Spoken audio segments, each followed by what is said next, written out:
नमस्कार मित्रांनो, प्रेमाची गोष्ट या मालिकेच्या आजच्या भागात आपण बघणार आहोत की ती मंजुरी मुक्ताकडे आलेली असते आणि ती मुक्ताला म्हणत असते, तुझं सागर बरोबर काही बोलणं झालं की नाही, का मी आतमध्ये जाऊन बोलू आता. तेव्हा लगेच मयुरेश मंजिरीला थांबवत असतो आणि म्हणतो, प्लीज मंजिरी ऐकून घे, सागरला काहीतरी प्रॉब्लेम असला असेल म्हणून तो आला नसेल, आपण त्याला समजून घेऊया ना. तेव्हा मंजिरी लगेच मयुरेशला बोलते, मयुरेश तुझा स्वभावच असा आहे का तू समजूनच घेत नाहीये. ती लोक मुद्दाम करतायत, त्यांना ना काही साखरपुडा वगैरे करायचा नाही. आता मयुरेश मंजिरीला समजवण्याचा प्रयत्न करतो. तो तिला म्हणत असतो, तू या घरची मोठी मुलगी आहेस ना, मग तू उलट त्यांना धीर द्यायला पाहिजे, आई वडिलांना, मुक्ताला. आणि तू धीर देण्याचं सोडून इथे आगीत तेल ओतते का. तर तुला तसं जमेत नसेल तर ते करू नको, पण प्लीज असा तमाशा करू नको इथे. तर लगेच मंजिरी म्हणते, अरे मयुरेश पण इथे मुहूर्त निघून चाललाय. त्यावर लगेच मयुरेश म्हणतो, मुहूर्त काय असतो, नवरा मुलगा नवरी मुलगी एकत्र आले ना, आणि जे काही हात जोडून पूजाविधी होतात त्यालाच मुहूर्त होता म्हणतात. आणि आपल्या लग्नाच्या वेळेस काय आपण मुहूर्त पाहिला होता का. आणि आपल्याला जेव्हा पाठ झाला होता तेव्हा काय आपण मुहूर्त बघितला होता का, नाही ना. मग प्लीज शांत हो. तेव्हा आता मंजिरीलाही मयुरेशचं बोलणं पडतं. तर लगेच ती म्हणते, बरं झालं मी गेले नाही आतमध्ये, थँक्स मयुरेश मला समजवल्याबद्दल. आणि आता ती शांत झालेली असते आणि आता काही तमाशा करणार नाही असे ती म्हणत असते.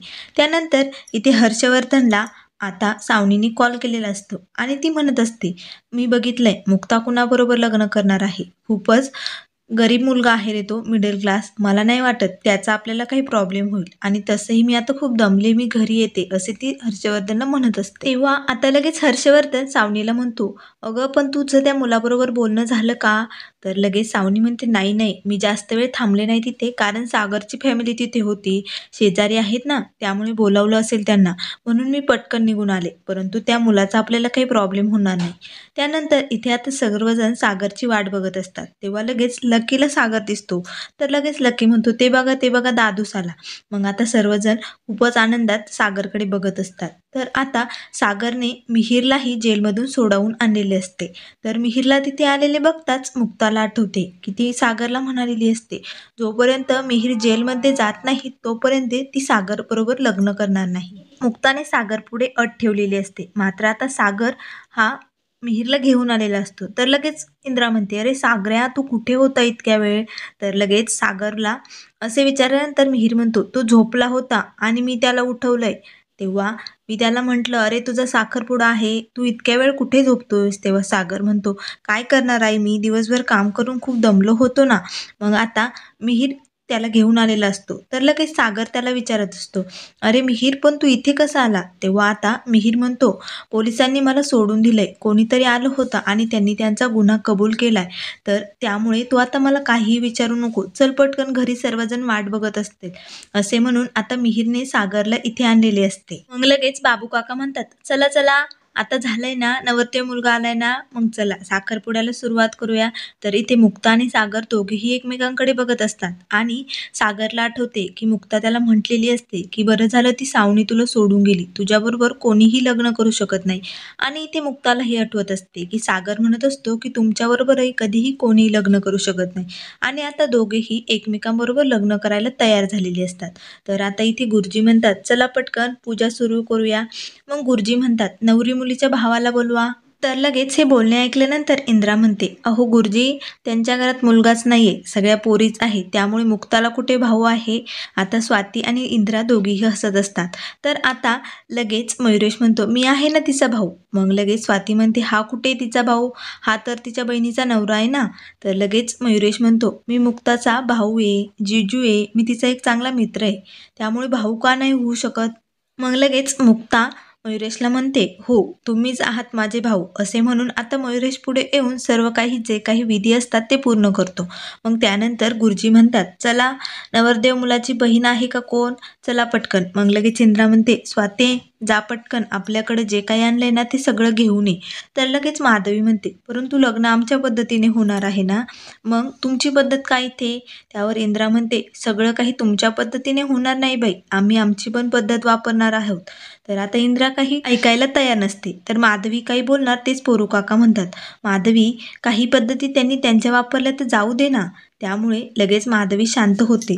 मग लगेच इंद्रा स्वातीला म्हणते, जा स्वाते, आपलं सामान घेऊन ये. लगेच स्वाती आणि इंद्रा ते सर्व सामान घेऊन येतात आणि मुक्ताला हळदी कुंकू लावून तिच्या ओटीमध्ये सर्व काही सामान ठेवत असतात. तर इंद्रा म्हणत असते, हे बघ बाई, मस्त जरीची साडी आणली आम्ही बरं का. तर लगेच गुरुजी म्हणतात, चला आता सगळे विधी पूर्ण झालेले आहे, साखरपुडा पूर्ण झालेला आहे. तर इंद्रा म्हणते, अहो गुरुजी, असं काय करताय तुम्ही, अजून साखरपुडा पूर्ण झाला नाही, अजून अंगठी कुठे घातली. लगेच मयुरेश म्हणतो, चला चला आता अंगठ्या घालून घ्या, आता वेळ वायाला घालू नका.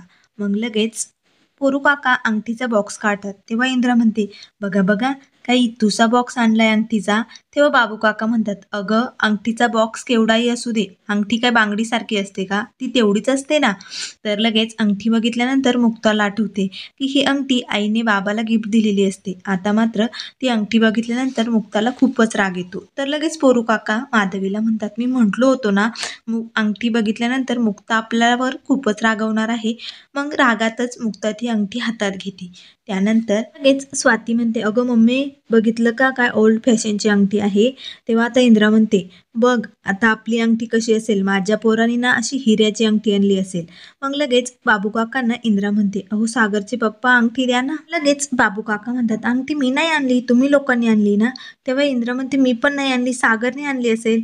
तर लगेच स्वाती सागरला विचारते. तर सागर म्हणतो, आता हे पण मीच करायचं का.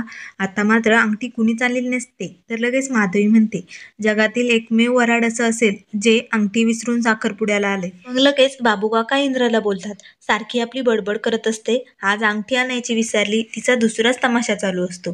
तर लगेच इंद्रा म्हणते, जाऊ द्या, मी माझ्या हातातील अंगठी देते ना, हिऱ्याची आहे, 5 लाखाची. तर लगेच स्वाती म्हणते, हो मम्मी दे. लगेच इंद्रा तिच्या बोटातील अंगठी काढत असते. तेव्हा लगेच मिहिका म्हणते, बघितलंस ताई, आता ही अंगठी आहे ना ओल्ड फॅशनची, आणि ती तर बोटातून निघत पण नाही. तेव्हा माधवी म्हणते, काही गरज नाही अंगठी काढण्याची, तुमची अंगठी राहू द्या तुम्हाला, खरं तर तुम्ही अंगठी घेऊनच यायला पाहिजे होतं. तर मुक्ता म्हणते, काही गरज नाही गुरुजी, तुम्ही पुढचे विधी करून घ्या, अंगठी नसेल तरी चालेल. आता मात्र लगेच सागरला सईचे बोलणे आठवते की सईने क्लासमध्ये त्याच्यासाठी एक सुंदर अशी अंगठी बनवलेली असते. मग लगेच सागर म्हणतो, थांबा 1 मिनिट, माझ्याकडे अंगठी आहे. मग लगेच तो मिहिरला जवळ बोलावतो आणि त्याचा घरून कोट आणायला लावतो. मग लगेच मिहिर घरी जाऊन त्याचा शर्ट घेऊन येतो. मग सागर सईने दिलेली ती अंगठी मुक्ताला देत असतो. तर लगेच मिहिका म्हणते, काय अंगठी आणली लहान मुलांसारखी. तेव्हा लगेच सागर म्हणतो, ही अंगठी खूप स्पेशल आहे, सईने दिली ती मला भेट, आणि यस फॉर सागर. आता मात्र सईनं ही भेट दिलेली ऐकून मुक्ता तर खूपच खुश होते आणि ती त्या अंगठीकडे बघतच असते आणि म्हणत असते, अशी जगात मला कोणीही भेट देऊ शकत नाही. आज या साखरपुड्यात सर्वात जास्त महत्त्वाचं काय असेल ना, तर ते माझ्या सईने दिलेली माझ्यासाठी अंगठी. तर आता लगेच सागर आणि मुक्ता दोघेही एकमेकांच्या हातामध्ये अंगठी घालत असतात. तर लगेच मुक्ता ती अंगठी बोटात घातल्यानंतर तिच्याकडेच बघत असते आणि तिला सईबरोबर जे काही आनंदाचे क्षण घालवले असतात ना, ते सर्व काही आठवत असतात. आणि इथे सागरलाही सईने किती मस्त गोड अशा पद्धतीने त्याच्यासाठी खूप छान अशी अंगठी बनवलेली असते. आणि मुक्ताला आठवते की सईने कोर्टात सांगितलेले असते की मला फक्त मुक्ता आंटी बरोबर राहायचे. त्यामुळे मुक्ता मात्र खूपच खुश झालेली असते आणि ती सागरला म्हणत असते, माझ्यासाठी यस फॉर म्हणजे माझी सईच राहील काय, आणि त्या अंगठीकडे बघत असते. तेव्हा लगेच सागर म्हणतो, मी तुमच्या माहितीसाठी सांगू का, सईने ती अंगठी यस फॉर सागर म्हणजे सईचा पप्पा नावाने बनवली आहे ती. तर लगेच मुक्ता म्हणते, नाही, माझ्यासाठी माझी यस फॉर सईच राहील. त्यानंतर आता मिहिका इथे सर्वजणांना ज्यूस वाटत असते. तर आता सागर मुक्ताला गिफ्ट देत असतो, मात्र मुक्ता ते घेत नसते. मग लगेच सागर ते बाजूला ठेवतो आणि तिथून बाजूला जातो. मग लगेच मुक्ता सागर पाठीमागे जाते आणि म्हणते, हा मिहिर कसा काय आला इथे, मी सांगितलं होतं ना तो इथे येणार नाही म्हणून. तेव्हा सागर म्हणतो, पोलिसांनी सोडलंय त्याला आणि त्याने हा गुन्हा केलेलाच नव्हता, मी आधीपासून सांगत होतो. हा गुन्हा ज्याने कोणी केलाय ना, त्यांनी कबूल केलाय, तो पोलिसांच्या ताब्यात आलेला आहे. आता हे सर्व बोलणे लकीने ऐकलेले असते आणि लकीला खूपच आनंद झालेला असतो. मात्र मुक्ता टेन्शनमध्ये येते, नेमकं हा गुन्हा केला असेल कुणी. त्यानंतर मित्रांनो, पुढील भागामध्ये आपल्याला बघायला मिळेल. लग्नाची बोलणी चालू असते तेव्हा माधवी म्हणत असते, आम्ही आमची लाडाची मुलगी मुक्ता तुमच्याकडे पाठवतो आहे. तेव्हा लगेच इंद्रा म्हणते, मग आम्ही आमचा लाडाचा पोरगा सागऱ्या तुमचा जावई होणार आहे. तर लगेच माधवी म्हणत असते, लग्न झाल्यानंतर आमची मुलगी तुम्हालाच आई वडील मानणार आहे, त्यामुळे तुम्ही तिची व्यवस्थित काळजी घ्या. तर लगेच इंद्रा म्हणते, अगं बाई, माझ्या मुलांना जे खायला प्यायला देणार आहे ना मी, तेच तिला खायला प्यायला देणार आहे. तेव्हा मात्र लगेच माधवी भडकते आणि उठते आणि म्हणते, नाही नाही, माझी मुलगी मांस मच्छी बिलकुल खाणार नाही. आता मात्र त्या दोघींमध्ये तिथेच वाद पेटलेले असतात. त्यामुळे पुढे काय होणार हे बघत राहण्यासाठी मित्रांनो, चॅनलला लाईक करा, सबस्क्राईब करा आणि व्हिडिओ पाहिल्याबद्दल धन्यवाद.